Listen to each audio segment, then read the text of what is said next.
ஏதோ இந்த சாராய ஆலையெல்லாம் நடத்துற அரசியல்வாதிகள்லாம் சேர்ந்து நித்யானந்தர் தாக்கனாங்கிறதால நித்யானந்தர் சாராயத்துக்கு எதிராக எப்ப பார்த்தாலும் பேசிட்டு இருக்காருன்னு நினைக்காதீங்க.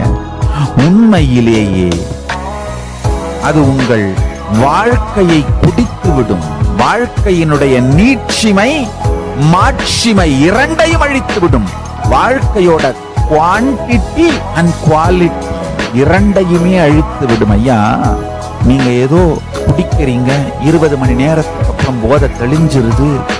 அதுக்கப்புறம் அந்த மதுவினுடைய எஃபெக்ட், அதனுடைய தாக்கம் உங்க உடம்பு மனசுல இருந்து போயிருதுன்னா தயவு செஞ்சு கனவு காணாதீர்கள். அப்படியெல்லாம் தப்பா நம்பாதீங்க.